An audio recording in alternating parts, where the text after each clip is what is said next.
বন দপ্তরে ৩৬৩ জন permanent labour হিসেবে কর্মরত। এর মধ্যে অনেকে প্রায় ১৫ থেকে ২০ বছর ধরে কাজ করে চলেছেন। গত ৭ বছর আগে তাদেরকে অর্থ দপ্তরের অনুমোদন দেওয়া হয়েছে, কিন্তু এখন পর্যন্ত তারা সরকারি স্কেল পায়নি। বনমন্ত্রী থেকে শুরু করে মুখ্যমন্ত্রী সবার দ্বারস্থ হয়েছেন তারা, কিন্তু কারোর কাছ থেকে তারা কোনো ধরনের সদর্থক সাড়া পায়নি।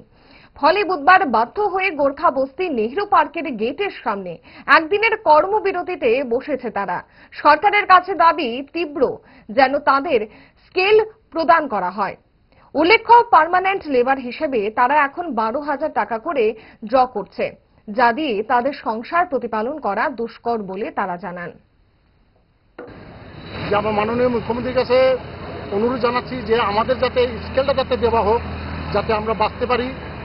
আমরা অনেকবার চেষ্টা করেছি, ওনার সঙ্গে দেখা করেছেন, আমরা দেখাও করেছিলাম। উনি বলেছেন, আশ্বাস দিয়েছেন যে ঠিক আছে, আমরা দেখছি, আমাদের পিসিএফ স্যারের সাথে কথা বলে আমরা দেখছি, আশা করি তোমার এটা সংশোধন হয়ে যাবে। এই বলে আমাদের ২-৩ বছর পার হয়ে গেল, কিন্তু এখন পর্যন্ত আমরা কিছু হয়নি।